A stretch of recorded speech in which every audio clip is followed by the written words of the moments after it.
Bueno, buenas tardes.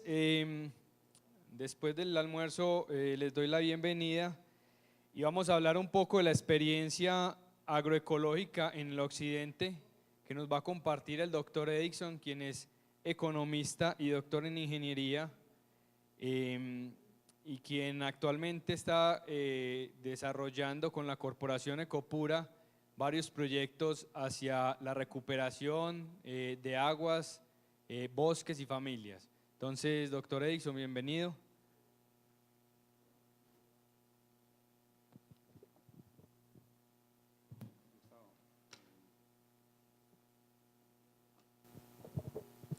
Bueno, buenas tardes a todos. Voy a tratar de hacer una introducción a lo que queremos trabajar. Casi algunos de los amigos que están aquí me han identificado mucho en el tema de energía, entendiendo la gestión integral de la energía en zonas aisladas, rurales, y de alguna manera ese tema de la energía lo hemos venido siguiendo hace unos 23, 24 años. Como ese tema ya cada vez lo vamos comprendiendo más, pero siempre que termina en el mismo punto. Hacemos grandes inversiones, hacemos alta gestión y al final los proyectos terminan abandonados porque los gobiernos o las iniciativas comunitarias o colectivas no tienen el conocimiento suficiente para avanzar en la solución estructural. A raíz de eso nosotros, de ver cómo se hacen inicios constantes y todo termina abandonado, tomamos una decisión, un grupo de amigos y de profesionales, de armar un grupo que se enfocara a buscar una forma integral de este concepto. Nosotros hemos venido trabajando el tema de energía y a partir de allí nos identificamos hace unos 4 años y empezamos a trabajar en la implementación de una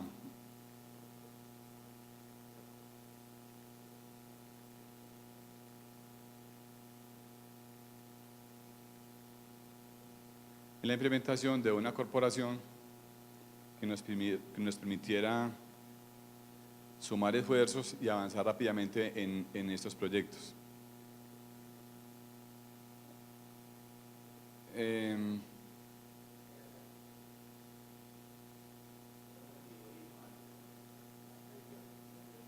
Ahí, olvidó bien. Entonces, a raíz de esto hicimos un trabajo de casi 4 años de empezar a trabajar el grupo.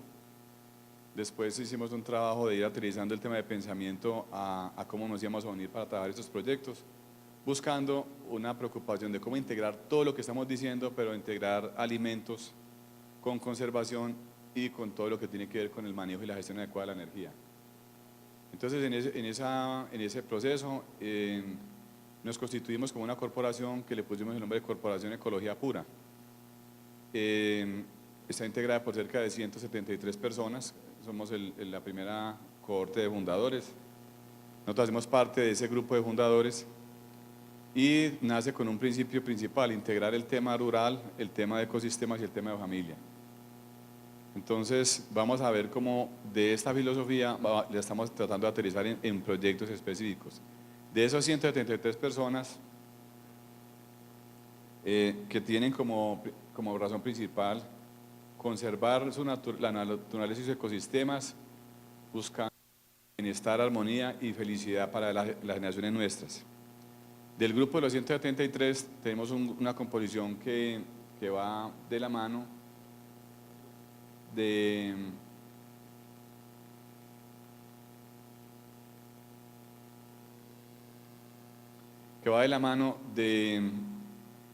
varias generaciones. Tenemos gente joven desde los 18 a los 19, 20 años, hasta personas que tienen más de 80 años.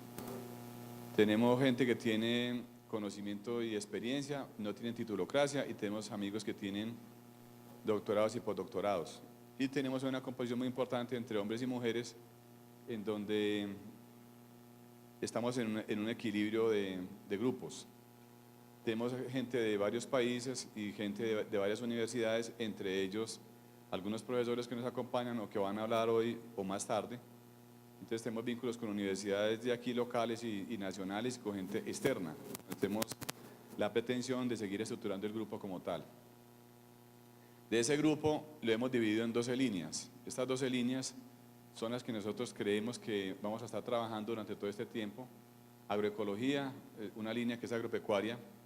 En el tema de agua nos interesa mucho porque el origen principal de la corporación es ayudar a preservar montes o bosques con el agua y con las plantaciones. Y aquí tenemos nosotros un tema financiero y un tema de pensamiento que lo queremos estructurar con un evento internacional, uno en California, San Francisco y otro en Medellín como tal. Después les explicaré por qué razón, porque estamos buscando no depender de recursos locales ni depender de lo público como concepto. Entonces, las 12 líneas son agroecología, agropecuaria, agua, arte, cultura, deporte, educación y gastronomía, bosques y plantas, cambio climático, ciencia, tecnología e innovación, ecología, ecometría, emprendimiento, energía y familia y salud. Todo eso hace parte de una especie de una holding de negocios o un grupo enfocado a la preservación. Y la mirada de lo que está trabajando es que cada línea de estas, de las 173 personas, aterrizan en cada línea. Cada línea tiene una especie de coordinador y cada coordinador tiene que elaborar un plan de negocios. Es vincular el concepto de ecología, pero también con un polo a tierra que tenga proyecto y que se pueda volver posteriormente una figura que aterrice en unas SAS para poder hacer proyectos de emprendimiento y de manejo. ¿Cuál es la principal preocupación que nosotros tenemos? Que sobre este tipo de temas, todo el tema ambiental y ecológico ha quedado de las manos como de ONGs, organizaciones no gubernamentales, y se ha vuelto un tema muy ideológico, pero no se está trabajando de manera integral. Nosotros estamos con algunas reservas de ecosistemas, con bosques y con algunas tierras en donde pretendemos aterrizar cada uno de estos proyectos tal como lo vamos a ir observando. Nos interesa el tema agroecológico porque vienen temas muy interesantes, el tema de los superalimentos, el tema de la conservación y el tema del manejo del suelo. En el tema agropecuario vemos campesinos y gente normal trabajando, pero los insumos que utilizan, las malas prácticas que utilizan, por decir algo, el campesino llega de fumigar su cultivo de maracuyá, deja sus aparatos de fumigación, lo que ellos dicen comúnmente como en la cacorra, lo ponen en el lavadero y allí lavan el porta, ponen la ropa interior de la familia. Entonces, en ese sector tenemos que intervenir con intereses puntuales, pero también con interés de pedagogía. Hay una franja que es arte, cultura, deporte y educación, porque tenemos amigos que no les gusta para nada la ciencia ni las aplicaciones, pero tienen mucho que enseñarnos en el tema de las buenas prácticas y la incorporación. Ahí estamos muy fuertes y en el tema de bosques y plantaciones, pues nos interesa su preservación. Todo lo que son estos tipos de eventos, la ciencia y los grupos empresariales, le hemos dado la espalda a profundizar en estos temas de recursos fitogenéticos, recursos minerales estratégicos, arenas raras y conservación. Y todos hemos terminado o vinculado nada más con el concepto de venta. Esa forma de vender pues no nos deja ninguna opción en el proyecto. Nosotros tenemos una ventaja, es que hablamos ya de la corporación, pero tenemos detrás de nosotros los resultados, ¿cierto? Los resultados anteriores en donde hemos trabajado, pues nosotros dejamos establecidos unos 365 proyectos construidos y funcionando, ¿cierto? Entonces ya lo que no queremos es volver a iniciar proyectos para otros grupos y descuidar el foco de los proyectos propios.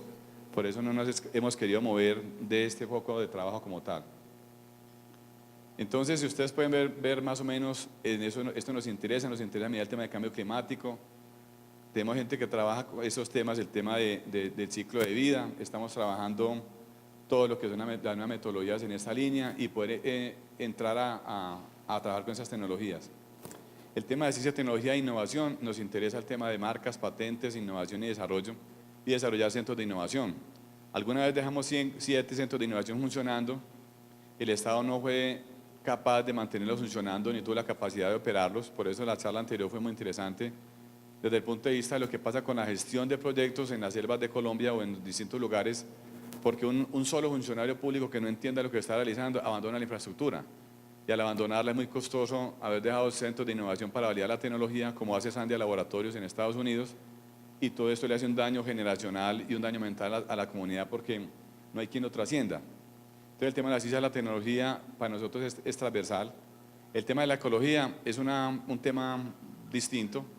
En Europa se viene trabajando con temas de biólogos, físicos, químicos, enfocados a cómo revisar los nuevos conceptos y la nueva filosofía. Por decir algo, ¿cómo se valora el daño económico? ¿Cómo se valoran los daños ambientales? Aquí hay un discurso que es muy ideológico en Colombia, pues no estamos mirando a raíz de la termodinámica, a raíz de la termoeconomía, a raíz de la entalpía, a raíz de poder construir y validar cuánto se demora un proyecto en su ciclo y si alguien está en un recurso, cómo termina. Una de las preguntas que yo le decía por fuera de cámara al ingeniero Alain era precisamente la importancia de evaluar cuáles son los recursos y los recursos que se utilizan para la construcción de, por ejemplo, de baterías.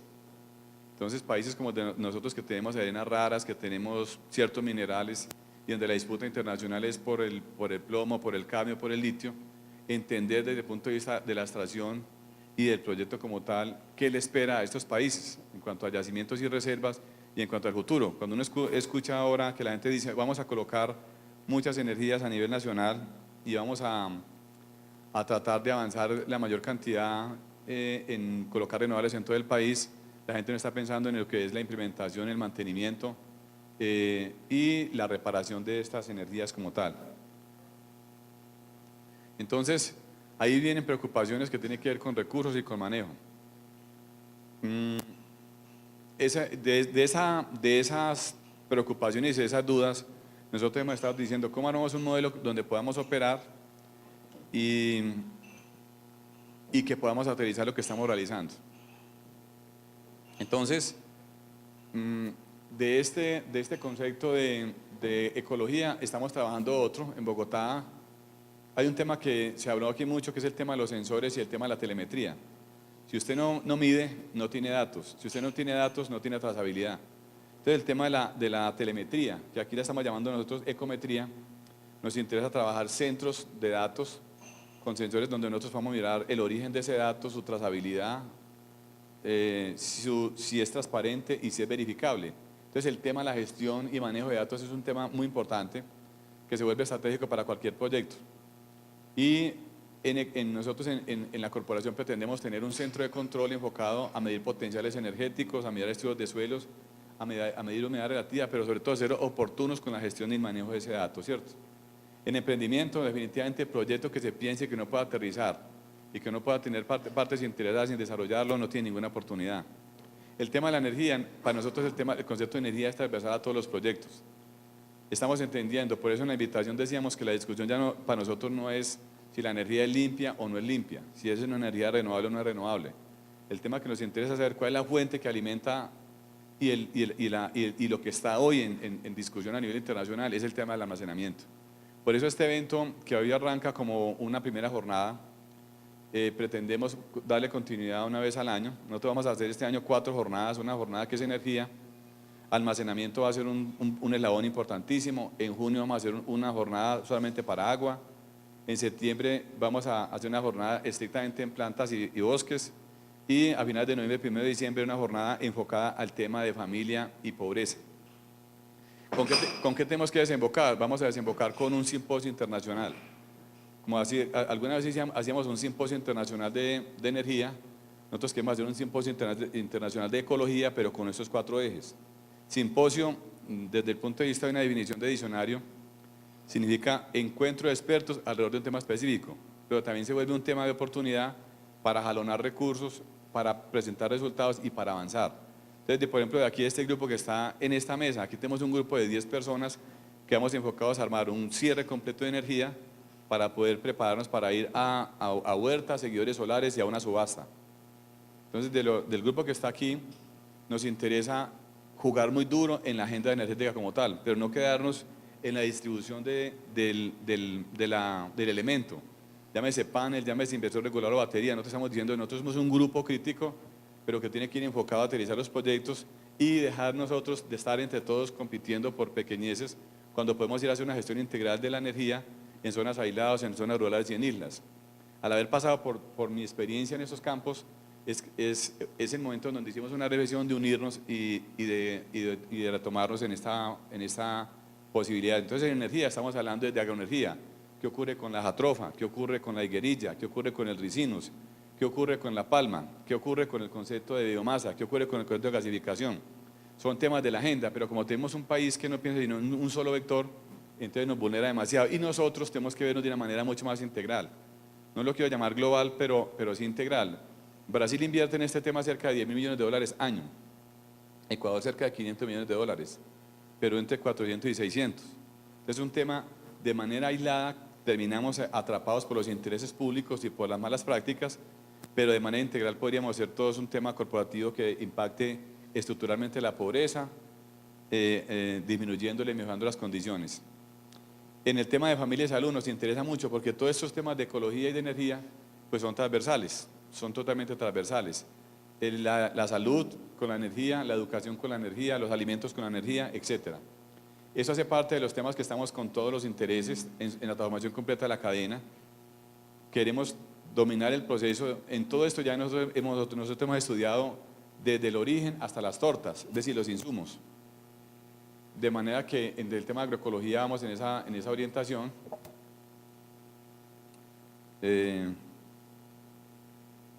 En el tema agropecuario nos interesa seguir trabajando esta línea: soberanía alimentaria, conocimiento, plantas medicinales, producción limpia y producción orgánica, porque queremos bajar insumos a los costos internacionales desde una mirada mucho más… esto no funciona mucho, vamos a ganar tiempo. El tema del agua es uno de los ejes más importantes para nosotros. Particularmente, sé que lo hemos leído y lo hemos entendido cuando hablamos del agua disponible en la humanidad, del 100% del agua, que básicamente si cogiéramos toda la capacidad del agua global y la colocáramos en un vaso, el agua dulce que nos queda sería el equivalente a una cuchara de agua. Y de esa agua potable hoy no tenemos recursos. Ustedes ven, por ejemplo, lo que está pasando con Ciudad del Cabo, que está prolongando su agonía, ¿cierto? Un mes más, 2 meses más para quedarse sin agua. Y como Ciudad del Cabo tenemos 7 ciudades que se quedarían sin agua, desabastecidas. Todos nosotros como personas y como naturales de estos países que tienen recursos, y Colombia, queremos que tengan mucha agua. Entonces yo, por ejemplo, pongo el caso de Antioquia. Uno dice, ¿dónde está el agua de Antioquia? Entonces dice, de pronto en el del Paramillo por Daveira, de pronto en el oriente antioqueño, de pronto un poquito en el nordeste, y después ¿dónde más hay agua en Antioquia? Entonces muy pronto vamos a tener buques que llegarán de países internacionales a coger el agua sin permiso, por ejemplo el atrato. Saldrán buques aguateros, así como hay petroleros. Y nosotros estamos con ese tema del agua como si fuera un tema normal y vemos las malas prácticas asociadas a los cultivos y al manejo. Y Ecología Pura tiene como eje principal hacer el llamado hacia el agua, a la preservación de los bosques y a la preservación de la familia. Aquí nos interesan todos los temas: protección, preservación, recuperación y aura. Les pongo un ejemplo. Las empresas públicas de Medellín y muchas empresas de acueducto a nivel nacional venden el agua y ustedes la consumen en sus casas. 1 metro cúbico, que son más o menos 1000 litros, y hay gente que consume 12, 16, 18 metros cúbicos promedio mes. Pero la gente lo que no mira es que en esa factura hay un componente que permite el reconocimiento de las pérdidas a favor de las empresas hasta el 46% en pérdidas. Entonces la pregunta es, ¿quién de nosotros que tuviese un proyecto o una empresa le permiten del negocio perder el 46%? Entonces eso lo pagamos los usuarios, como ellos nos llaman, o las personas o los ciudadanos. Entonces son temas de esa discusión. Por ejemplo, Medellín puede tener 30.000 vehículos de automóviles o taxis, desconozco el número exacto, pero cerca de 700.000 vehículos corren por el área metropolitana. Todos esos vehículos, esos 700.000, en promedio mínimo cada 8 días, lavan ese vehículo, lo llevan a un lavadero. Entonces coloquemos 700.000 vehículos, ¿cuántos metros cúbicos por vehículo para lavarlos? ¿Cuántos litros se invierten en la lavada de un vehículo, si es de un taxi o de un vehículo particular? Entonces, esas preguntas que la gente no quiere que las estemos realizando porque tenemos un recurso, comillas, abundante, no las estamos revisando con profundidad. Y ahí hay que dar un tema que no solamente es la protección y la preservación. Hay gente que está trabajando en la recuperación de cuencas y de microcuencas y de preservación, pero el tema sigue siendo marginal porque no es de interés, no es un interés local. Entonces, cuando usted ya revisa y coge una botella de agua, ¿cierto? Una botellita de 2 mililitros, de 200 mililitros, esa botellita le puede valer a uno 2.000 pesos, pongámosla que valga 1.000 pesos. Y vamos a hacer la aproximación de 5, pues para mandarlas a 1 litro. Entonces nos vale 5.000 pesos. 5.000 pesos 1 litro. Y 1 metro cúbico de agua nos vale 1.200, 1.400 pesos en el acueducto, pero en agua vale 500.000. El negocio del agua en Colombia, de las bebidas, para que tengan datos aproximados de los grupos más importantes del país, que no voy a mencionar, estuvo más o menos entre 1.800 y 2.200 millones de dólares para cada uno de los dos grupos. en la venta de bebidas con anilina o en la venta de agua embotellada. Ese negocio en México es mucho más grande, pero aquí estamos hablando de un negocito cercano a los 4.000, 5.000 millones de dólares. Entonces no es un tema para nosotros omitirlo y no es un tema para que nos quedemos nada más parqueados en los elementos en discusión. Entonces el tema del agua es un tema vital, que hace parte de la soberanía y la seguridad nacional, pero hace parte más de la soberanía transgeneracional. Cuando una persona que, como nosotros, que ya hemos pasado por la universidad y hemos pasado por otros elementos, hacemos estas reflexiones, no tiene que ver con salir a buscar ni temas políticos, ni temas ideológicos, ni estímulos, ni reconocimiento.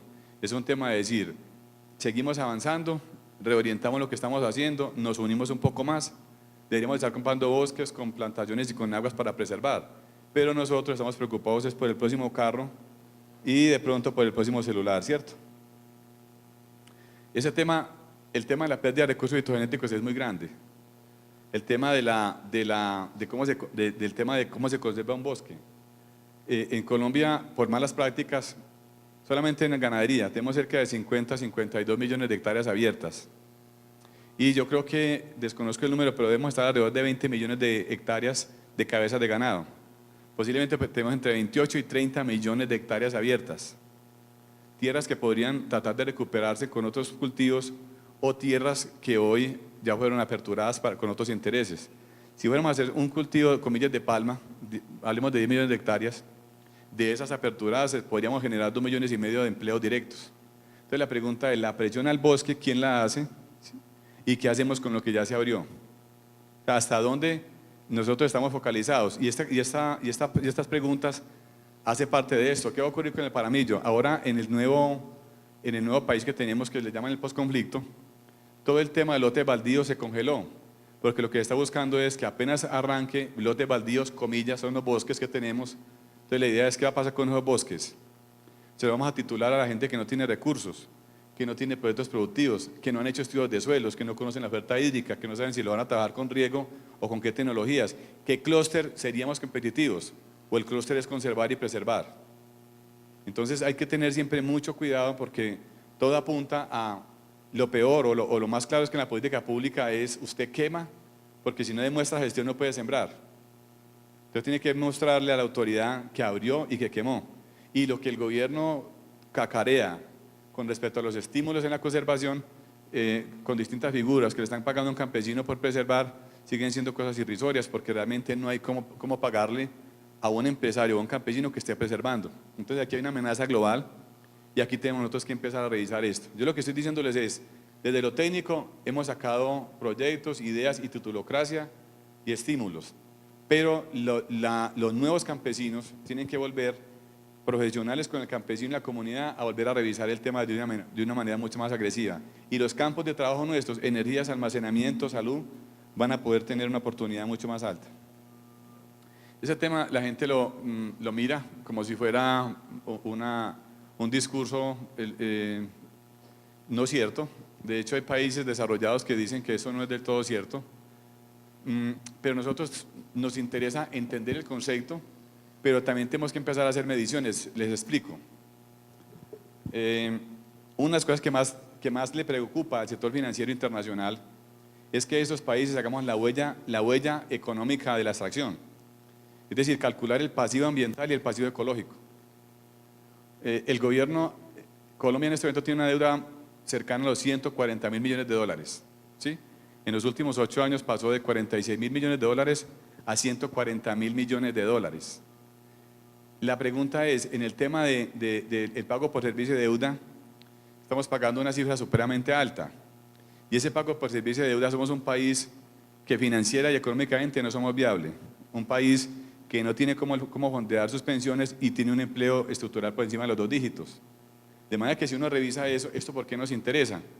Porque ahora, mañana o en un futuro, cuando uno empieza a trabajar metodologías como mirar el tema de la termoeconomía o el tema del daño económico, nosotros tenemos que empezar a mirar en dónde se produjo el recurso, en dónde se consumió. Pero el pago por servicio de deuda es altamente oneroso, aparte pues de los altos niveles en corrupción de los que pasa el Estado.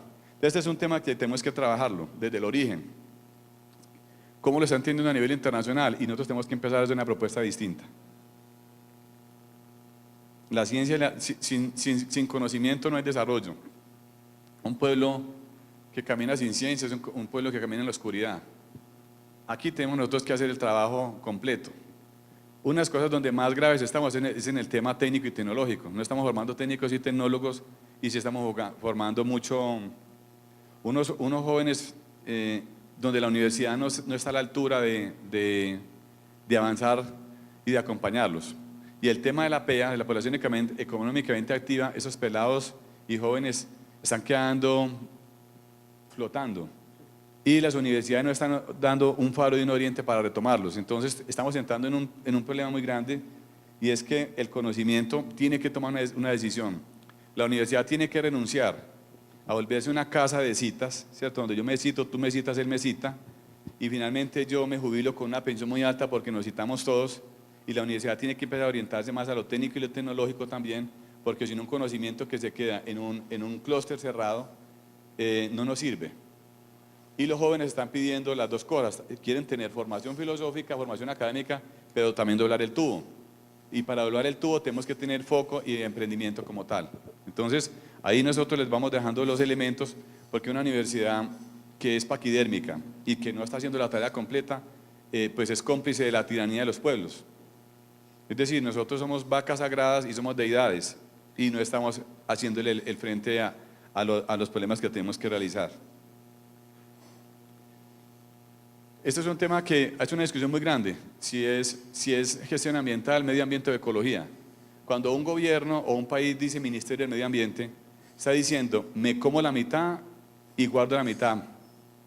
Medio ambiente. O sea, los conceptos es muy importante también ir avanzándolos. ¿Vamos a conservar, vamos a preservar o vamos a consumir? Esa es la discusión que está ahora en el tema a nivel local, ¿cierto? Porque nosotros como tocamos un bosque, si no hemos hecho una expedición botánica, no hemos planeado una expedición botánica para siquiera 100 a 200 o 500 años, tocando recursos fitogenéticos, árboles de plantas medicinales, especies de flores totalmente estratégicas, y nos quedamos con la expedición de Mutis, lo poco que hizo Caldas y lo que hizo el profesor Luis Enrique Pérez Arbeláez. No hay nada. Departamentos como este que hablan tanto y que cacarean tanto frente a protección, expedición y manejo, ¿qué tiene Antioquia? Pues ¿qué tenemos nosotros siquiera como provincia? Entonces un país que no se ha tomado la tarea de planear una expedición botánica a 50, 100, 200 años, de proteger los recursos, de no tocar los recursos hasta no tener claros para qué sirven y para qué son útiles. Estamos totalmente prostituidos.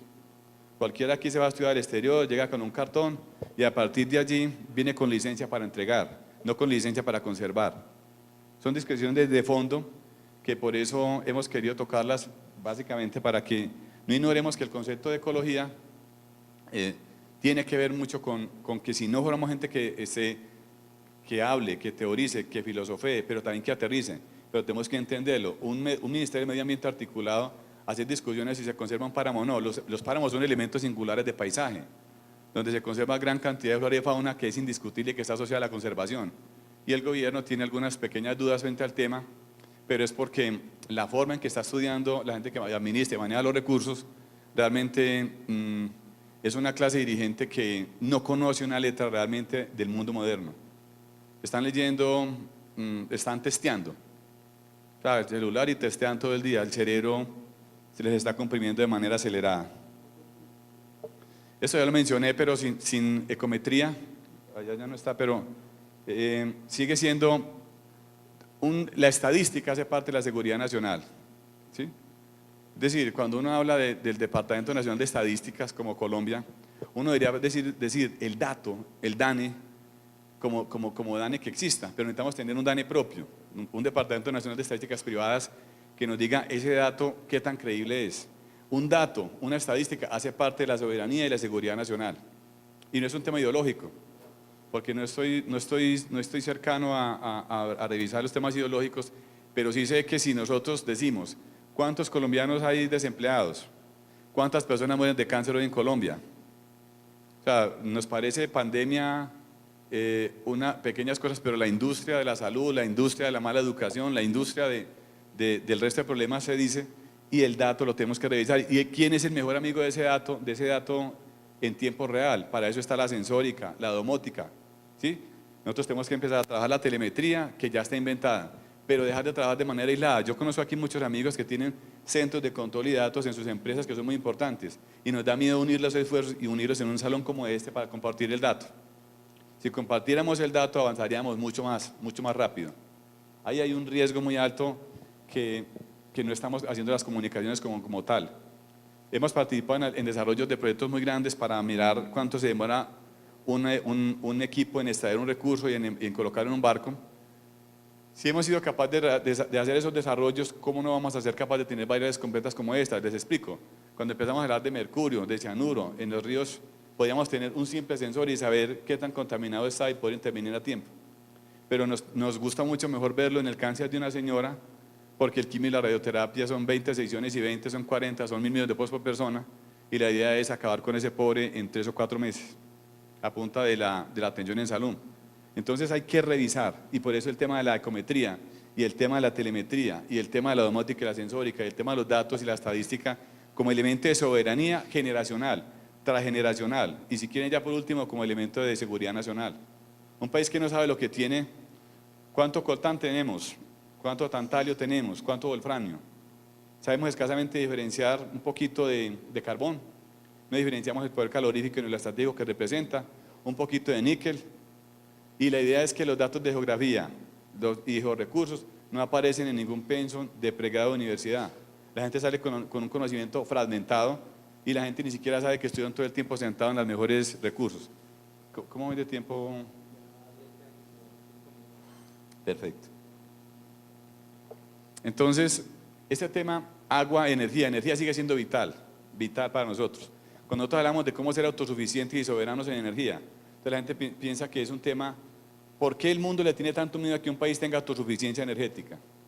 Porque cuando un país tiene autosuficiencia energética puede mirar al otro cara a cara, sin ninguna preocupación. Y la autosuficiencia no está enfocada a tener un sistema energético que tuviese un respaldo en hidrología, como lo dice el estudio de Colombia. Más de cerca de 100.000 megavatios posibles, decía el Plan Energético Nacional, pensado en los años 80, en la primera década de los años 80. Pero nosotros también teníamos un respaldo muy importante de energía en firme, carbón por ejemplo. Los carbones de bajo poder calorífico y los carbones de alto poder calorífico, el carbón es energía en firme. Entonces la discusión internacional frente a si va al carbón o no va al carbón, la pregunta ¿es o no es energía en firme? Y por eso yo he querido dejar esa mezcla de dudas frente a qué es lo renovable y qué es lo limpio. El tercer tema es, si usted se le mete al tema del alcohol y del biodiesel, o sea, lo que es el biodiesel y lo que son los bioalcoholes, desde luego, con 50 millones de hectáreas abiertas, solamente coger 10, estaríamos en el pleno empleo y tendríamos un campo, tendríamos petróleo vegetal, por llamarlo así. Entonces vienen lecturas. ¿A quién le preocupa que tengamos soberanía y seguridad energética y que seamos autosuficientes? Le interesa a la banca corporativa, le interesa a los mismos dirigentes. ¿Quién es el que no deja avanzar? Y si a eso le vinculamos el potencial que tenemos en energías alternativas, lo que llama la gente energías alternativas, que no es una fuente de energía, que es quien nos ilumina allá afuera, el sol. O sea, no hay más fuentes de energía, esa es la única fuente. Entonces la discusión no es cuál es la fuente de energía, es cómo utilizamos y trabajamos la tecnología. Pero en el tema eólico, pues sabemos que en La Guajira tenemos un potencial muy alto. Los datos son, de acuerdo al PEN, hablamos de 25.000 megavatios, pero tenemos energía en el continente y offshore. Nosotros medimos el potencial de brillo de la radiación solar en la Alta Guajira y nos da 940 vatios por metro, pero la medimos en el Chocó y nos dio más alta. Entonces la discusión es qué energía tendríamos, pero tenemos que mirar la cadena integrada. Si vienen nuevas tecnologías, si la vamos a integrar como clúster, tenemos que tener mucho cuidado con los nuevos riesgos. Este país es estafado cada 15 años por los grupos corporativos y es muy fácil hacerlo. Si ustedes cogen, por ejemplo, cuando se trabaja el tema de las térmicas, entonces como tenemos una comisión de regulación que tiene atrapado el tema de la energía, no nos dejan avanzar. Ahora hay un tema muy grande hablando del almacenamiento. Va a venir ahora un nuevo juego y es el tema de hacer almacenamiento en gran escala. Es decir, coger una superficie como el Éxito o un almacén de cadena o una bodega, una zona franca y llenarla de baterías. La pregunta es con lo que nos informó ahora el ingeniero Alain frente a baterías, su vida útil y su mantenimiento. Entonces se van a volver como una especie de PPA porque yo las dejo instaladas para hacer un juego. Instalo 10, 20, 40, 50 megavatios, les hago unas pruebas una o dos veces al año, verifico que funcionan y entro a meternos en dónde, en el tema tributario de la gente, pero no es una energía real. parecido a lo que ocurrió con usted y con las térmicas, sin ofender a algunos amigos que de pronto conozcan el negocio, pero esos son negocios, el tema de la compra, los acuerdos de compra de potencia, enriquecieron a muchos. Ustedes vieron que el cargo por capacidad hace días, cuando apareció el tema del racionamiento, no se supo que hicieron 10.000, 15.000 millones de dólares. ¿Dónde está esa plata? ¿Dónde quedó? ¿Por qué los grupos privados no están respondiendo frente al tema? ¿Dónde está la CREC? ¿Dónde están los organismos de control? Porque esos temas pasan tan ligeros. Entonces, cuando hablamos de energía, como elemento de soberanía nacional, de seguridad nacional o de soberanía nacional, tenemos que integrar, para los que creemos en las energías complementarias o limpias, tenemos que saber que nos están diciendo cosas que no son del todo ciertas. Nosotros en todo este tema estamos ahora desarrollando un punto de aterrizaje para poder trabajar y seguir recogiendo pensamiento, amigos y gente que trabaje de manera, por ahora le decimos colaborativa, pero la gente que ha estudiado el marxismo, a mí me gusta mucho cuando uno habla con la gente que ha trabajado el marxismo. Marx en el Capital de Marx habla sobre dos procesos, reproducción simple y reproducción ampliada. Entonces el hombre decía que la reproducción simple es cuando el ciclo dinero-mercancía-dinero, y después decía el ciclo dinero-mercancía-dinero de prima, es decir, ¿dónde se da la acumulación? ¿Dónde usted empieza a acumular? Entonces él decía que cuando la mano de obra del obrero entra en contacto con la mano de producción, él le traslada por obra de su fortaleza la ganancia, ¿sí? Le genera un plus, y de esa ganancia, esa plusvalía, trabaja el capitalismo. Y ahí vemos todo un modelo de desarrollo grandísimo. La pregunta mía es, ¿qué ocurriría si nosotros, como no tenemos que vender la mano de obra como mercancía, sino que la colocamos como colaboración, qué ocurriría si nosotros colocáramos el conocimiento y comillas la mano de obra para colaborarnos? ¿A qué velocidad sería la tasa de ganancia frente a la preservación o frente al concepto de felicidad como tal? Entonces nosotros, como esto hay que aterrizarlo, yo estudié economía, ¿cierto? Entonces ayuda mucho no confundir lo que estoy diciéndoles con un discurso totalmente poético. O sea, yo no soy Al Gore ni estoy hablando cosas que no sean enfocadas al polo a tierra. Entonces nosotros estamos ahora en unos proyectos enfocados a la preservación, pero también a los alimentos que pueden hacer parte de cómo trabajar el tema de pobreza y de miseria y de alimentación, pero que también tengan focos económicos. Ahí venimos con unas líneas, estamos investigando estos temas, estamos haciendo pruebas de laboratorio, pruebas de investigación, manejos de mercados. Pronto vamos a estar en 15, 20 días, vamos para Perú, estamos haciendo una alianza muy fuerte con la gente en el trapecio amazónico, vamos a trasladarle nosotros a ellos energía, gestión de energía en zonas rurales y zonas aisladas, y ellos nos van a transmitir el paquete tecnológico frente a cómo hacerlo.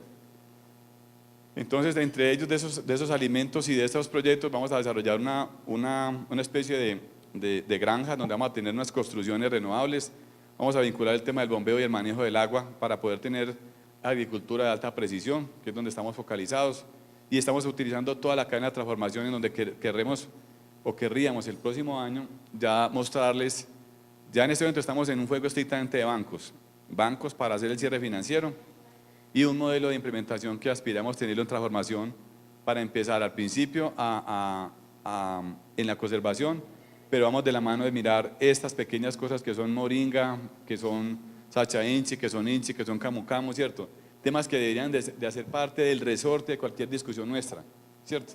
Pero por estar fragmentados y por estar trabajando temas aislados, no estamos acercándonos a lo que nos compete. Entonces, ¿cuál es la invitación final? Este proyecto que ya lo estamos trabajando con los jóvenes,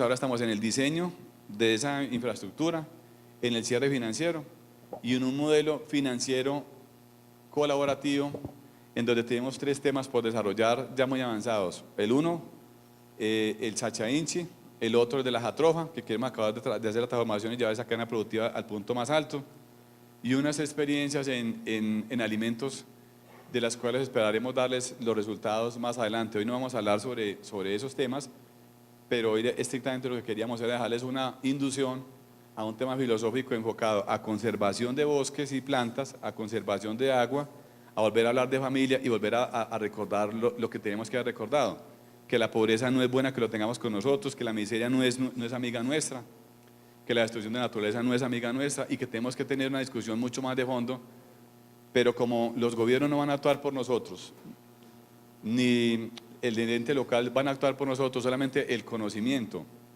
la colaboración, la unión. Y para mí, que creo en Dios, es lo único que nos puede ayudar a tener una vejez más digna y que podamos decir que valió la pena haber estado por acá. Porque si la pelea era por un celular, por un carro, o por ir a buscar placeres terrenales, esto lo podemos hacer, pero entonces yo pienso que desde esa óptica no valdría haber valido la pena haber estado de paso por este planeta. Bueno, ahí termino yo, que ya se me acabó el tiempo, pero lo que les quiero decir es que estamos en esa estructura, en ese diseño. Los amigos que me conocen de tiempo atrás saben que yo cuando cojo una idea no la suelto, que siempre la llevamos a que se concrete, aunque nos demoremos un poquitico. Hemos estado en otros lugares y hemos dejado cosas andando, pero en este lugar, en este proyecto es donde yo aspiro a concentrarme mucho lo que me queda de vida, y espero motivar a otros amigos, porque el combate que nos espera no puede seguir siendo posconflicto o conflicto, porque todos están peleando por lo mismo, el poder para administrarlo, y lo que se administra es la corrupción y las dádivas. Ninguno está interesado realmente en hacer de nuestro juego como país y como continente una cosa que sea real. Eso es básicamente lo que tenía para contarles. Esperamos darles resultados el próximo año, en la próxima jornada, y cuando organicemos el primer simposio internacional de ecología, que aspiramos a hacer uno en Medellín y uno en San Francisco, California, como tal. Básicamente eso es lo que les queríamos decir. Muchas gracias. Muchas gracias, doctor Edixson. Bueno, el módulo que sigue es la presentación. Es la presentación del profesor Alcides Montoya, quien nos va a presentar el modelo de desarrollo productivo en el oriente antioqueño. Es un proyecto que está desarrollando con el Ministerio de Educación Nacional. El profesor Alcides es ingeniero físico de la Universidad de Antioquia,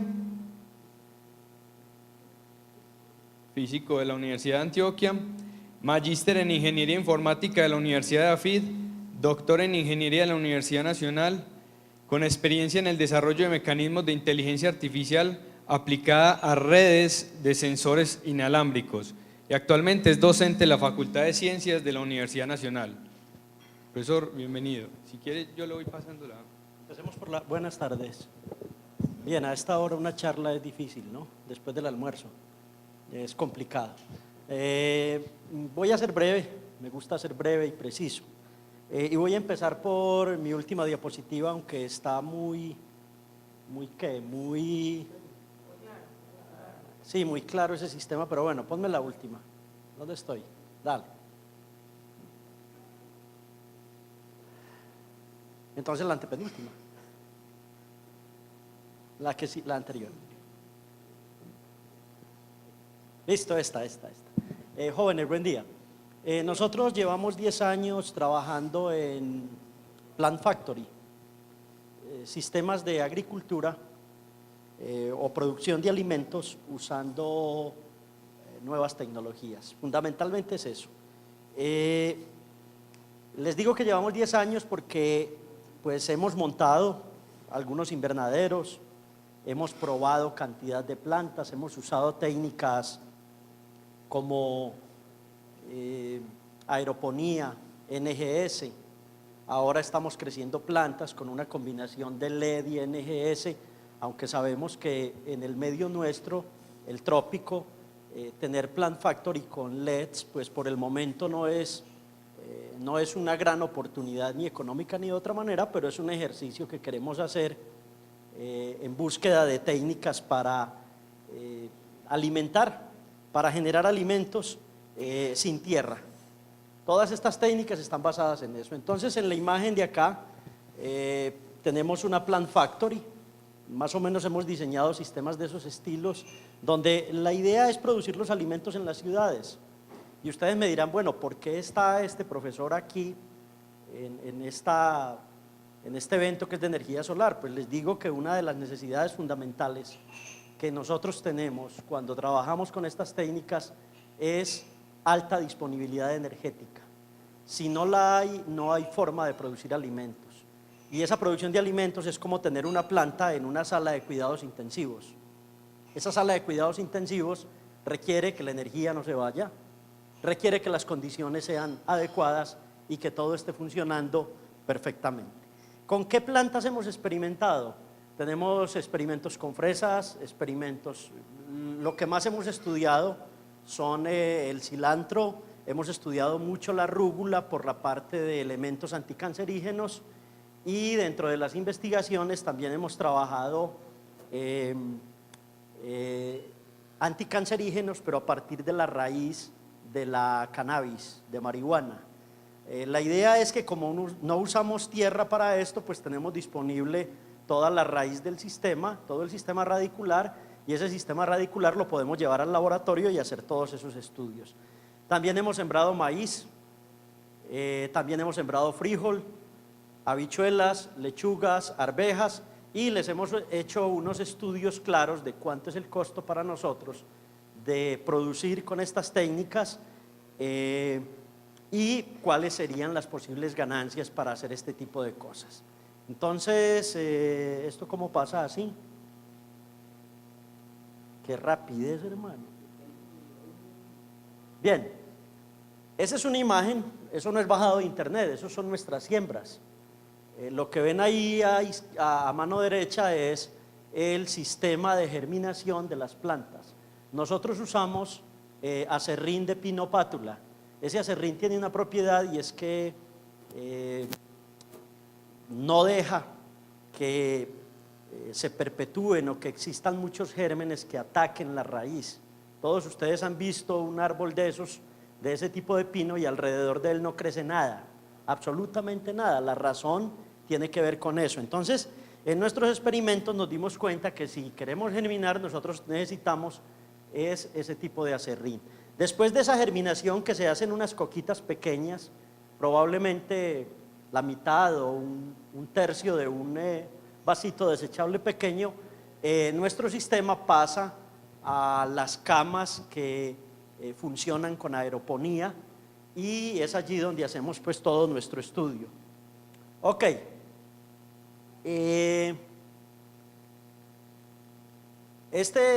son fotografías reales de nuestros experimentos. Eso es maíz producido en aeroponía. Completamente ven la fertilidad de esas mazorcas, ¿cierto? Las dejamos llegar hasta ese estado porque queríamos probar si las condiciones proteicas del maíz producido bajo esas condiciones eran iguales a las condiciones proteicas de un maíz producido en tierra. Los experimentos se realizaron y efectivamente logramos tener condiciones similares, con tendencia a ser mejores acá, porque acá podemos controlar el conjunto de elementos menores y la nutrición que pueda tener el cultivo. Eso es algo muy, muy importante en este trabajo. Creo que me devolví, no sé, aquí voy, no, esto está, no, es que eso es lo que quiero. Bien, estas fotografías son los sistemas radiculares de ese mismo maíz que vieron ahorita. Es decir, ahí está en un proceso de germinación. Esas son las raíces en el aire, en la parte derecha, esas son las raíces. Eso es el maíz creciendo cuando está pequeñito, y en la parte inferior esa raíz gigante es cuando el maíz ya está en el estado de producción completamente.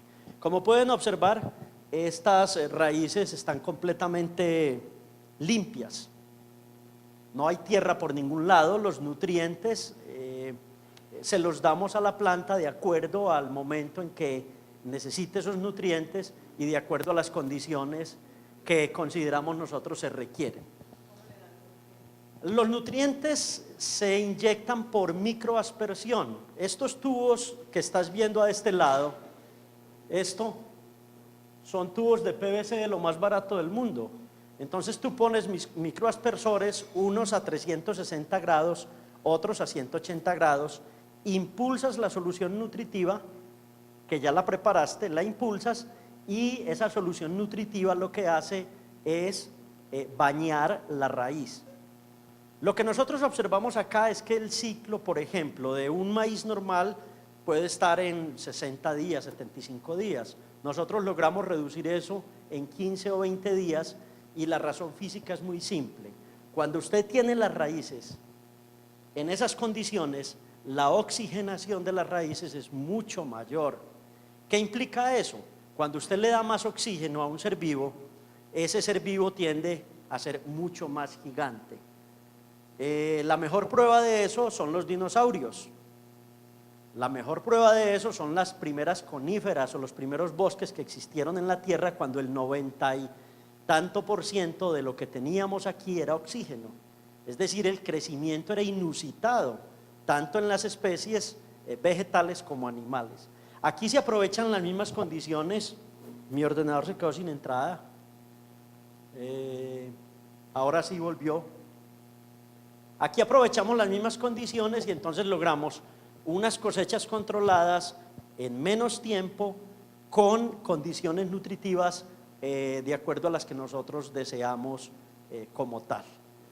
Eso es importante que lo tengan en cuenta porque, por ejemplo, el maíz, el rendimiento, es la eficiencia, nosotros la llamamos más bien eficiencia. Para nosotros es muy alta porque, primero, en un par de mesas como estas podemos tener una cantidad de plantas mucho mayor que las que un campesino puede tener en tierra. Y la densidad de siembra es mucho más alta. Cuando la densidad de siembra es más alta, la cosecha es mucho mayor. Lo último que estudiamos nosotros fue una habichuela. Encontramos producciones haciendo nuestros estudios de que con las técnicas nuestras podíamos obtener hasta 23 toneladas por hectárea y el estándar en el mundo está más o menos en 13 o 14 toneladas por hectárea. ¿Sí? Es decir, estamos hablando de eficiencias muy altas en ese esquema de producción. Bien, como llevamos 10 años haciendo esto, entonces decidimos hacer un experimento. El experimento empezará ahora en junio. Y es que vamos a trasladar, vamos a hacer en 9 municipios, vamos a hacer unas estaciones demostrativas del oriente antioqueño. ¿La finalidad es cuál? Hombre, es que una cosa soy yo como físico o como ingeniero en mi laboratorio probando y otra cosa es cuando yo le enseño a un campesino. Lo que queremos ver es los campesinos que hacen. ¿Cómo entienden esta técnica? ¿Qué se les ocurre? ¿Qué les da por sembrar? Lo que va a hacer la Universidad Nacional es acompañarlos, es enseñarles cómo se hacen estas técnicas de siembra. Entonces, casamos esto con un poco de acuaponía, porque la acuaponía es interesante para seguridad nutritiva o seguridad alimentaria. Tenemos una profesora, Sandra Clemencia, que es experta en acuaponía, entonces se juntó a trabajar con nosotros y bueno, en estanques de 1 metro cúbico podemos producir peces suficientes para seguridad en una vereda relativamente pequeña. Entonces, juntamos la técnica nuestra con acuaponía y vamos a llevar 2 de estos sistemas al oriente antioqueño como demostración. Esto ya ha sido probado a mediana escala. Y nos juntamos con el SENA y con el SENA vamos a hacer otros sistemas de producción de orellanas. El SENA ha desarrollado todo un protocolo completo donde en un área de 6 por 6 metros se puede hacer una producción de orellanas ya de un tamaño muy, de pronto no rentable, pero sí muy cercano a que si juntas 2 sistemas de estos o 3 ya puedes ir alcanzando la rentabilidad y al menos con un primer sistema tenés para alimentar parte de tu vereda y para vender o hacer el ciclo siguiente. Entonces vamos a instalar con el SENA otros 9 sistemas de estos, 9 de orellanas, 9 de aeroponía y 3 de acuaponía. Nuestro sistema es simple. Al campesino, ¿qué le vamos a enseñar? 1, que no hay que hacer un una gran inversión en invernaderos. Dos, hicimos unos montajes en catenarias, nos estudiamos desde la mecánica clásica estas estructuras, aprendimos a montarlas, y las catenarias tienen la ventaja de que son el sistema que más fuerza puede resistir o más peso puede resistir como tal. Por eso las iglesias en su gran mayoría tienen esa estructura de catenaria.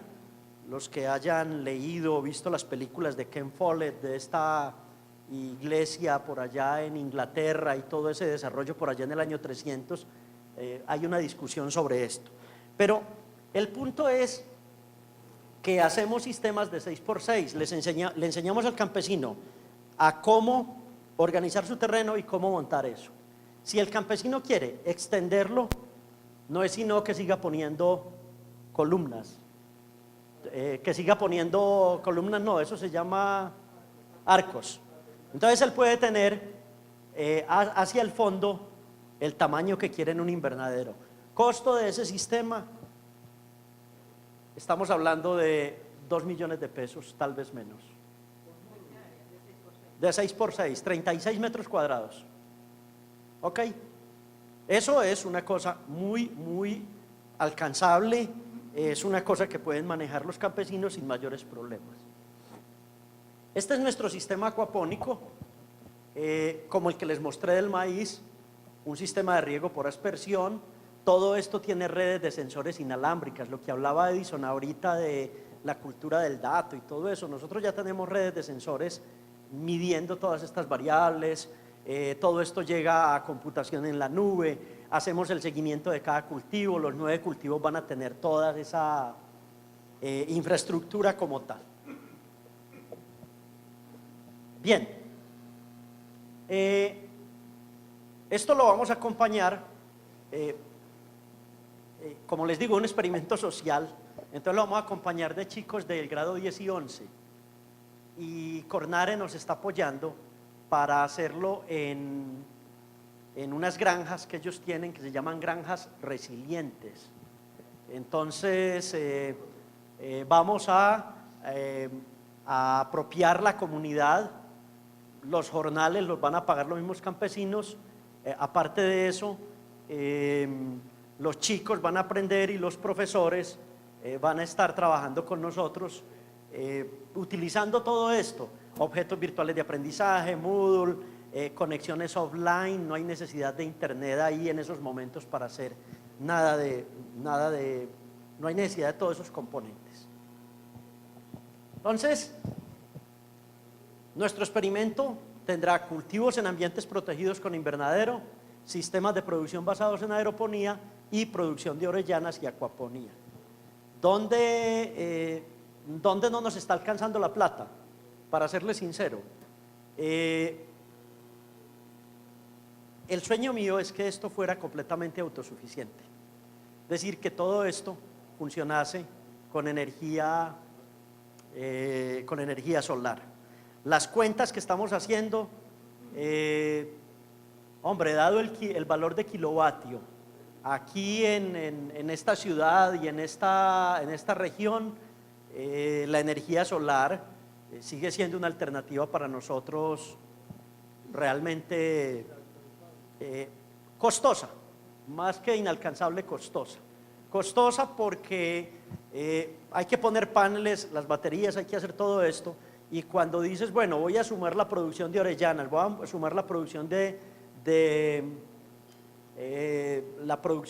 acuaponía más la producción de aeroponía, te das cuenta que necesitas 20 años para librar el valor de las baterías y los paneles que la persona va a necesitar. Entonces, para nosotros estos sistemas deben ser sistemas híbridos. Es decir, para nosotros la parte de energía solar sería una energía de backup en caso de falla del fluido como tal. ¿Por qué se los decimos? Porque nosotros estamos en nuestras cuentas, 1 kilo de cilantro con esta técnica la producimos en 700 pesos, incluida la energía eléctrica, ¿cierto? ¿Qué me gustaría a mí? Les soy sincero, llegar a tener esto completamente autosuficiente, pero tengo que seguir haciendo experimentos sociales para poder lograr que esto llegue donde nosotros queremos. No, eso era lo que yo quería contarles. Los puedo invitar por ahí de aquí a un mes, 2 meses, los invito a la Nacional si desean, miran un cultivo de estos, miran qué es lo que hacemos. Solo tengo por darles un dato, jóvenes, vean. En México, la empresa que más jalapeños vende en el mundo facturó el año pasado 12 millones de dólares. Y los 12 millones de dólares los facturó todos usando aeroponía. Es decir, ellos producen sus jalapeños con este tipo de técnicas. ¿Eso qué significa? Significa que es bueno, bonito y que funciona en el mundo. ¿Qué le pasa a uno aquí en estos países? Que es que hay 2 cosas que son muy difíciles. La primera es vencer la cultura traqueta que tenemos. ¿Qué tan rápido me dé plata?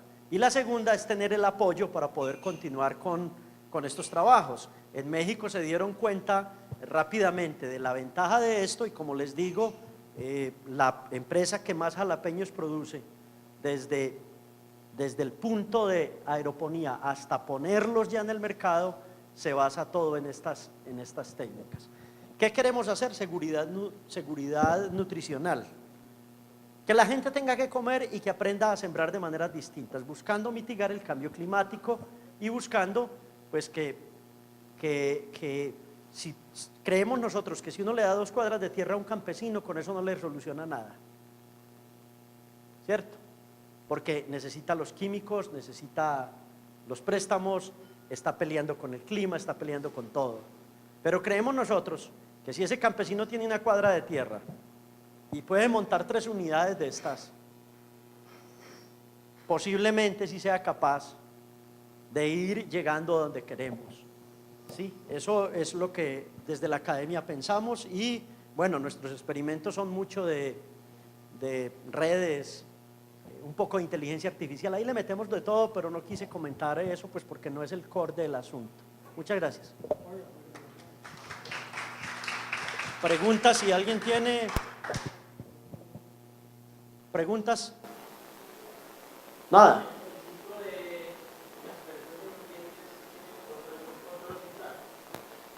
¿Quién qué?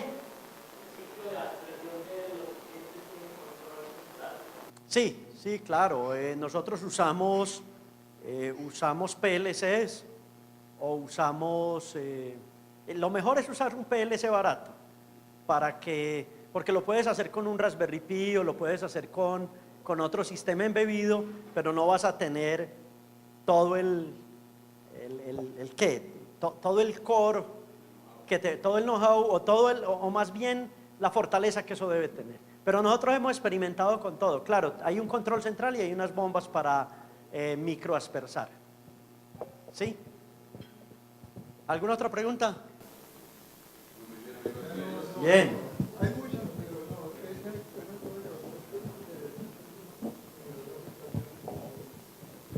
Perfecto, me alegra verles, chao.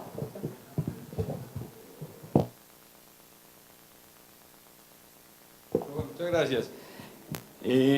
Bueno, continuamos con el ingeniero Alexander Valencia, quien es ingeniero industrial especialista en administración y actualmente es el gerente de Gaia Tecnología e Innovación, con el módulo de experiencias en las instalaciones y operación de sistemas solares off-grid. Ingeniero, bienvenido. Perfecto, listo. Bueno, muchísimas gracias. Soy egresado de la Nacional de hace varios años, entonces es chévere de alguna manera ayudar un poco pues como a devolver parte de lo que hemos aprendido en la universidad, aunque estos ya son casos muy prácticos de lo que hemos venido haciendo en los últimos años. La empresa Gaia Tecnología e Innovación es una empresa radicada en Medellín, fundada en 2011 y desde su momento en que se inició estuvo muy enfocado al tema de soluciones fotovoltaicas en zonas no interconectadas. De hecho, el primer producto que nosotros lanzamos fue a través de un prototipo que en su momento los socios de la empresa desarrollaron y era un prototipo de vivienda en corriente continua, donde todos los electrodomésticos estuvieran operando en corriente continua. O sea, la idea era eliminar el inversor, y no solamente era con tener el sistema fotovoltaico, sino también electrodomésticos que generaran una calidad de vida. Y es importante recalcar que en los proyectos fotovoltaicos en zonas aisladas, lo que se busca es mejorar las condiciones actuales de vivienda. En casi todos los proyectos en los cuales hemos participado, hemos encontrado la misma constante de que a falta de energía las economías son muy pobres, el ciclo de conservación de alimentos se rompe, y una vez se implementa el cambio hay una mejoría sustancial en la calidad de vida de las personas. Esta revolución que estamos viendo ahorita en el país no es nueva, hemos venido en los últimos años, aquí cada 2 o 3 meses van saliendo nuevas regulaciones que van apuntando a la ley 1715, que permite que los proyectos tengan un financiamiento más adecuado, pero hay una infraestructura legislativa y jurídica que permite, ¿qué le está pasando? Que permite que esos proyectos, inclusive en zonas no interconectadas, tengan unos componentes de financiamiento importantes.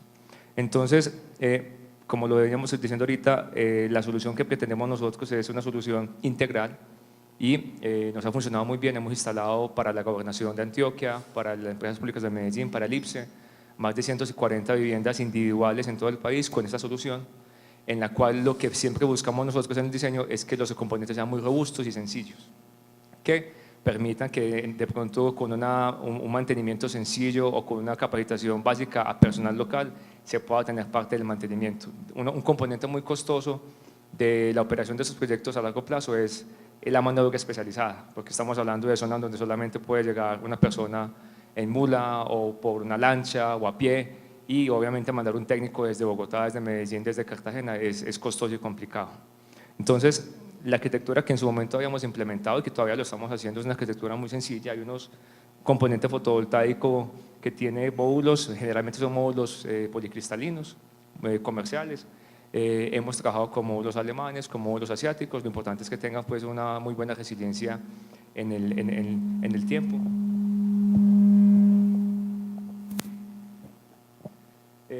Baterías, hemos optado por baterías de gel o tipo AGM de descarga profunda con un muy buen ciclado. Y aquí sí es muy importante tener en cuenta un criterio de diseño de largo plazo. En el mercado se encuentran baterías de todo tipo y de todos los precios, pero se espera que el proyecto tenga una durabilidad de 10 o 15 años. Ojalá pues tuviéramos acceso a baterías de litio competitivas, pero las de plomo ácido de larga duración entregan un costo nivelado de la energía en la batería más bajo en el tiempo, porque no tengo que reemplazarlas cada 2 o 3 años, sino que las reemplazo cada 5 o 6. Y en ese tipo de zonas donde no hay una economía para recuperar ese tipo de baterías, cuanto más dure la batería es mucho mejor. Entonces, un componente importante de diseño ha sido eso. Todo lo demás son los accesorios, controladores de carga, sistemas de protección, algún tipo de sistema o de estrategia de aterrizaje de los elementos eléctricos.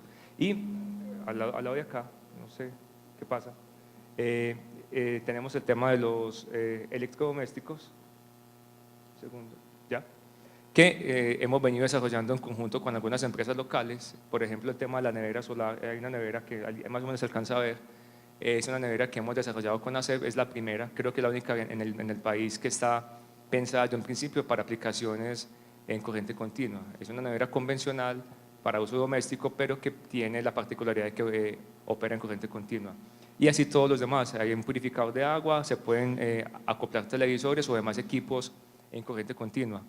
Cabe aclarar que la disponibilidad de equipos que operan en corriente continua en el mundo es muy poca, es decir, no se consiguen de pronto en las cantidades que requerimos o de las calidades que se necesitan para este tipo de operaciones, pero eventualmente en la medida en que ya hay una especie de resurgimiento de estas soluciones, pues se pueden conseguir elementos. De pronto en la industria colombiana no hay suficiente disponibilidad de equipos con esas especificaciones.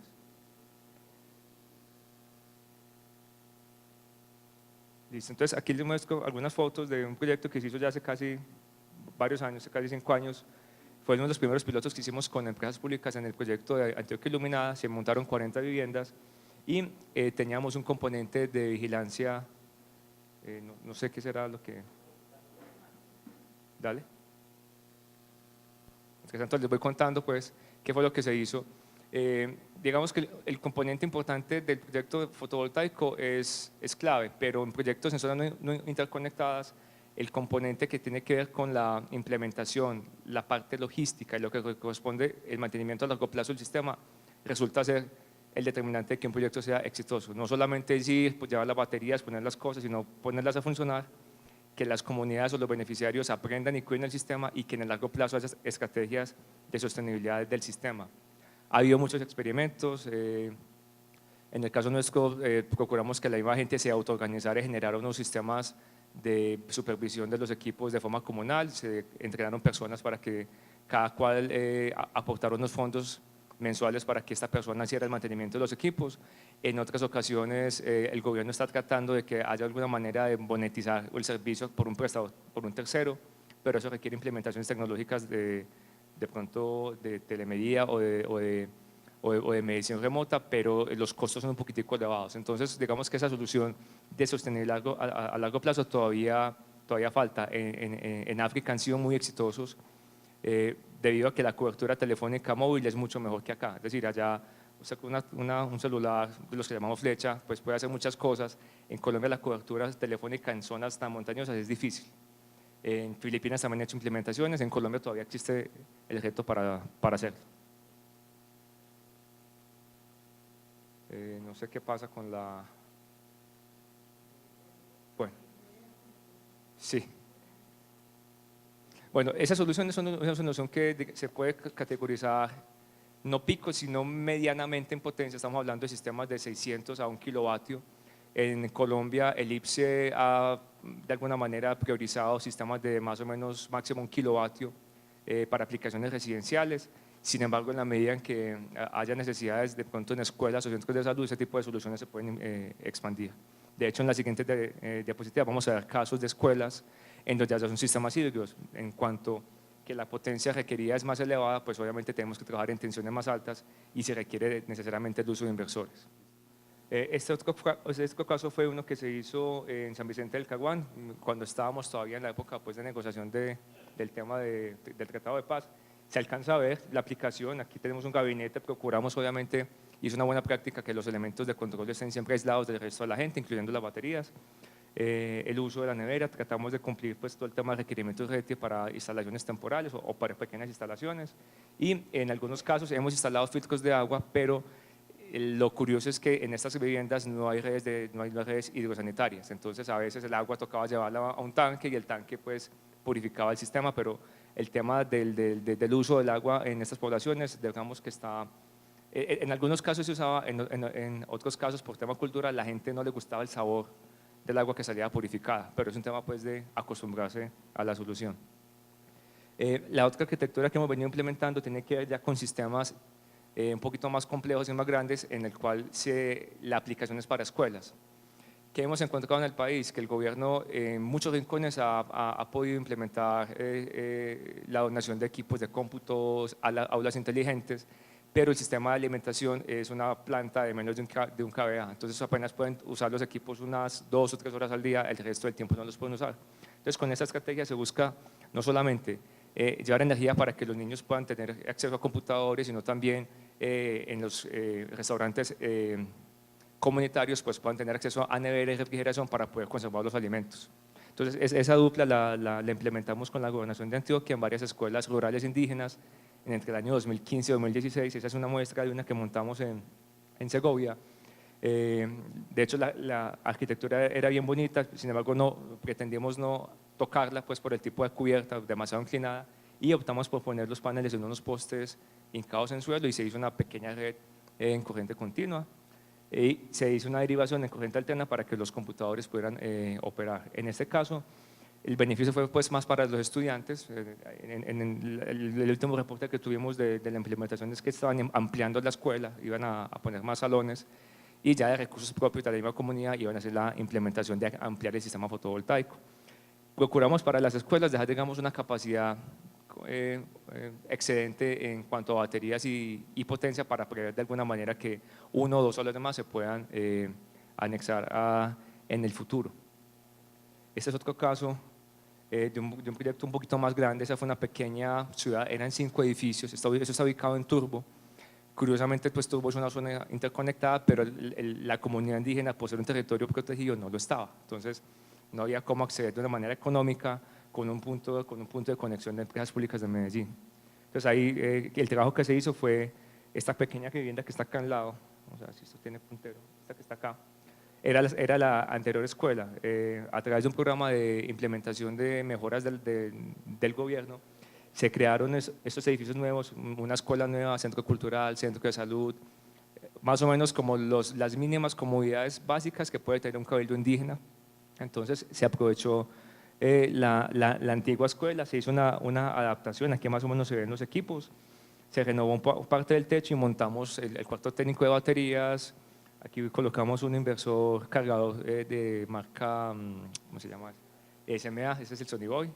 Y también hicimos una mezcla con Victron y con otros equipos. Es un equipo, ya yo creo que lo conoce, bastante robusto. Básicamente la tecnología es europea y se buscó pensando en que tuviera muchísima confiabilidad. Hasta el momento no hemos tenido problemas pues, de uso y se puso tan robusto como para que la gente de alguna manera lo pudiera usar. Es decir, que de pronto hagan fiestas o de pronto conecten equipos un poco más robustos. Se previó en eso en el uso y efectivamente la gente tiende cuando tengan acceso a energía, se desbocan un poco en el tema del uso. Entonces, en ese caso, el beneficio fue para más de 270 estudiantes. Lo que teníamos en el momento, no sé ahora pues, cómo estará el tema. Y alcanzamos a hacer un prototipo de un sistema de monitoreo remoto a través de una red de GSM, de celular, pero la red era bastante inconstante. Entonces, una experiencia importante para poder tener un tema de mantenimiento y gestión de esos proyectos a largo plazo es el acceso a sistemas de telecomunicación de bajo precio, banda K, algunas iniciativas que hay en el mundo para hacer accesible el uso de telecomunicaciones vía satélite es importante. Sin embargo, todavía ese problema no está resuelto porque ¿quién va a pagar por el servicio de telecomunicaciones a largo plazo? Esas comunidades que generalmente no tienen recursos o no tienen la cultura para hacer este tipo de mantenimiento. Con las nuevas leyes de fomento del IPSE, se me escapan ahorita en ese momento las regulaciones al respecto, se está buscando que en zonas no interconectadas entren operadores privados o mixtos a no solamente implementar las soluciones, sino también a gestionar la operación y mantenimiento a largo plazo. De alguna manera, el gobierno busca sustituir un subsidio puro pues, por un subsidio y parte de recolección de la operación del sistema a largo plazo. En Chocó se están implementando soluciones piloto y en los últimos 5 o 6 meses han salido proyectos con esa vía, que un operador de red local, a través de los planes de energización rural sostenible PERS, tomen estas comunidades dentro de su alcance de operación, se lleve una solución y se responsabilice de la operación de mantenimiento a largo plazo. Bueno, este último caso es un caso que todavía está por iniciar, es un proyecto que hicimos para empresas públicas de la gobernación en Vigía del Fuerte. Vigía del Fuerte es de las últimas poblaciones del departamento que no tiene energía 24 horas. En este momento ellos operan con un sistema, una microred a través de unas plantas que funcionan a base de combustibles fósiles y en los últimos 2 años el gobierno local les ha implementado un sistema de redes de acueducto y alcantarillado que van a requerir el consumo de más energía por el tema de bombas de succión y purificación. Entonces, hicimos un sistema híbrido, o sea, es un sistema grid-tied interconectado a la red, pero está acoplado a la red del pueblo que depende de un sistema de generación. Entonces, digamos que es una microred con una parte de asistencia fotovoltaica. En este momento está entrando a operación porque la planta de tratamiento de aguas, que es a la cual le estamos entregando la energía, va a entrar en operación en los próximos 4 o 5 meses. ¿Qué hemos encontrado ahí? Mismo tema, costos logísticos muy elevados. De pronto, en estas zonas tienen actores de poder que son difíciles de trabajar, ¿cierto? Y casualmente en esos proyectos siempre hemos tenido la intervención de personas de la región que nos ayudan a que esos proyectos sean viables. Y de hecho, al ver que los beneficios para las comunidades son mucho más altos de los que son simplemente la inversión, esos tipos de proyectos se pueden ejecutar. Y finalmente, una vez el proyecto esté en operación, la empresa de servicios públicos local de Vigía del Fuerte tomará en operación el sistema, Esto también se va a hacer como un piloto, pues porque no es muy común que en el país se tenga esto. Y finalmente, a largo plazo, esperamos que el gobierno nacional empiece a fomentar proyectos híbridos en los cuales se aprovechen los sistemas de potencias ya preexistentes, que la gran mayoría son pues, plantas operadas en diésel, pero con algún componente de inyección fotovoltaica para bajar un poco el uso de combustibles y mitigación de gases de efecto invernadero. Entonces, para concluir, que esto pues, que es muy rápido, lecciones aprendidas o retos que tenemos en la implementación de proyectos en sistemas en zonas no interconectadas. Lo primero es la definición del tipo de solución, si es para una vivienda, para una escuela, para un hospital, cuál es el alcance, cuál es el uso, la gente para qué la va a utilizar. A veces de pronto se plantean en las ciudades o nosotros en las empresas algún tipo de solución, pero la gente requiere otra. Ha habido casos en los cuales se ponen de pronto congeladores o refrigeradores y la comunidad no, es tan, pues, digamos, no hace mucho uso de estos para conservar elementos, sino que básicamente lo utilizan para otro tipo de negocios. Entonces hay que tener mucho en cuenta el contexto. Tema número 2, el modelo de sostenibilidad, qué hacer con la operación de mantenimiento a largo plazo, modelos de cobro, modelos de asociaciones comunitarias en las cuales se sostienen, o de pronto el modelo que está pretendiendo implementar el IPSE, que es un híbrido entre gestión de operadores de red con una porción de cobro. Modelo de negocio para el operador. Hay un tema importante y es ofertas complementarias de servicios. Nosotros en la práctica, ¿qué veíamos? Y nos pasó en un proyecto en especial. El sistema operaba a 24 voltios, no tenían la manera de implementar un inversor. La comunidad, después de un tiempo, empezó a comprar el servicio de DirecTV prepago. ¿Qué hicieron? Modificaron la conexión y conectaron el sistema prepago. Entonces, veíamos después antenas de televisión satelital en poblaciones un poco extrañas y era que la implementación lo hacían. Eso pasa. En Colombia la gente es bastante creativa, entonces pues se empezó a ver una economía nueva. Otra economía que empezamos a ver, el tema de las llamadas por celular. Un componente de tiempo y de estrés de la gente en esas zonas es el celular, es lo único que tienen de tecnología. Entonces, si no tengo energía en mi casa, yo voy a la tienda más cercana, cargo mi celular y pago 1.000 pesos. Entonces, en esas economías, el tener el quesito disponible o helados para vender a los niños o cargar el celular se vuelve un componente económico y en la medida en que se van generando nuevas economías, pues se va reinvirtiendo en el tema energético. Entonces, importante, hay televisión, internet, telefonía, otros servicios que se pueden ir llevando dentro de la plataforma cuando ya se tenga acceso a la energía. Y finalmente, un tema pues que todos estamos en el negocio de buscar precios competitivos, tecnologías consistentes, que sean confiables, que duren en el tiempo, que soporten el uso y el abuso de las personas y pues que sean predecibles, es decir, que si yo o si hacemos un diseño o hacemos una implementación que se calcule para 5 o 6 años, pues efectivamente lo dure, ¿cierto?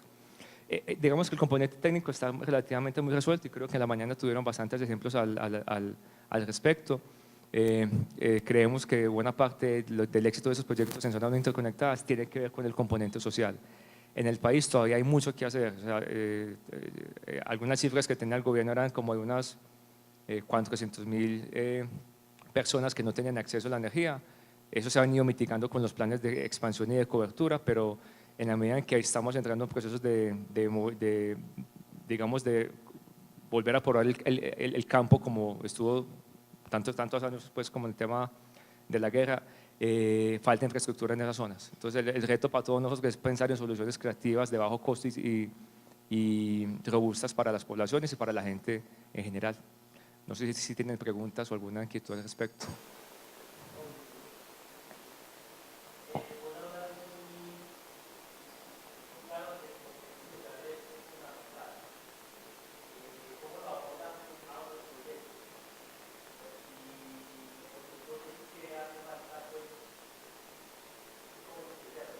Sí.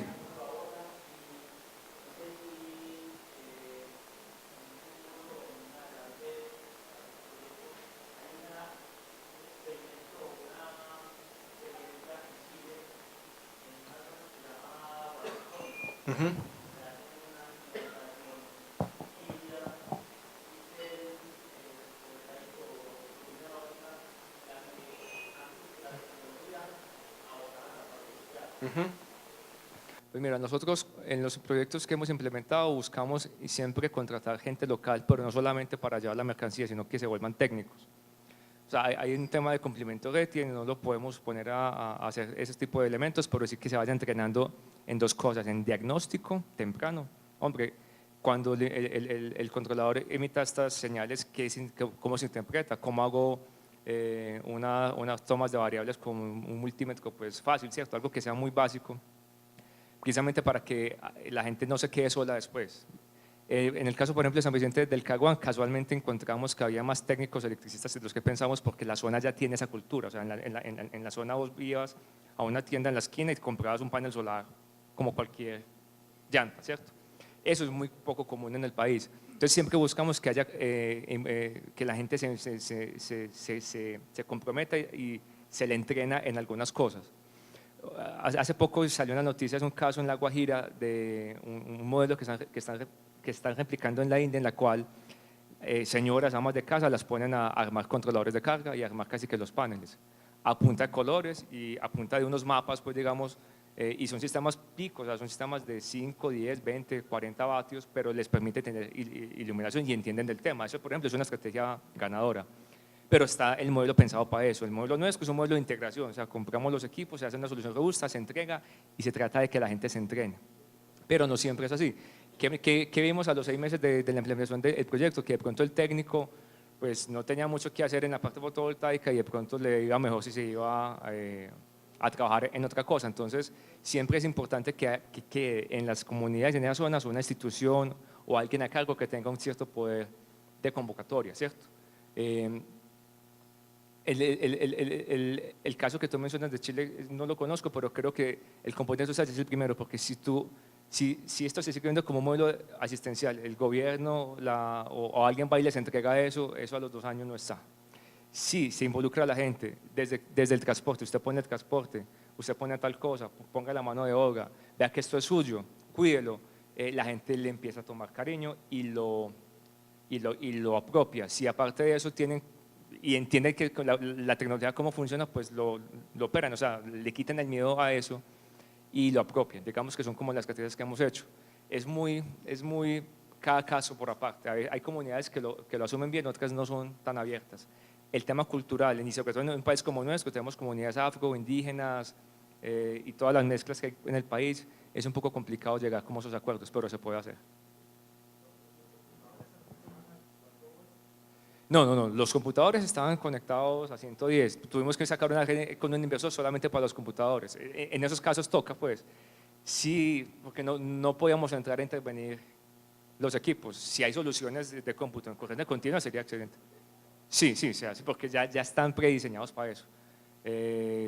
Ha habido soluciones en corriente continua para cómputo, pero no estaban disponibles en su momento.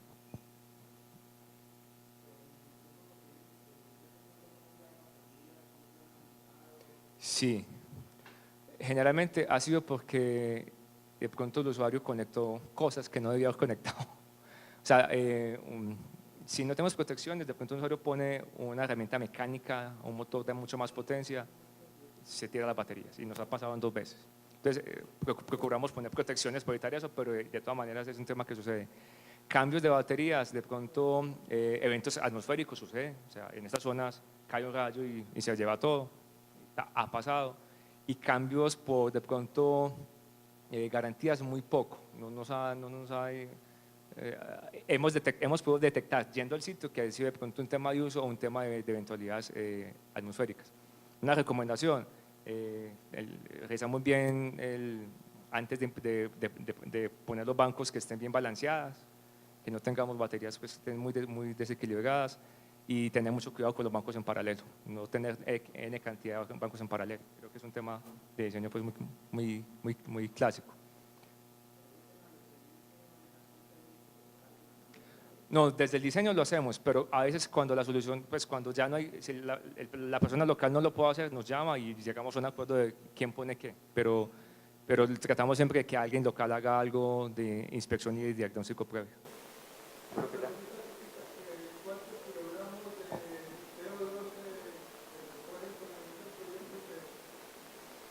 En Colombia, la UME tiene una tabla y creo que son 210 kilogramos de CO2 por año, ¿cómo es? Por kilovatio hora al año, pues para la matriz energética colombiana. No te saques en ese momento porque no recuerdo cuántos kilovatios hora en ese proyecto nosotros pudimos generar, porque eran kilovatios hora acumulados. Pero uno puede hacer el cálculo, ¿cuántos kilovatios hora genera por esa tabla? Por kilovatio hora, sí, 210 kilogramos de CO2 por kilovatio hora al año. Esa es como la conversión para Colombia. ¿Listo? ¿Señor? Sí, si tú te metes a la página de la UME, hay un link donde dice, bueno, cuánto CO2 para la matriz energética colombiana. Esa cifra a veces es un poquito más arriba o más abajo por cada país. De pronto me peleé por un poquito porque hace poquito me hicieron exactamente la misma pregunta. De esa cifra que sale de la matriz energética colombiana. Así, listo. Muchas gracias, Alexander. Continuamos.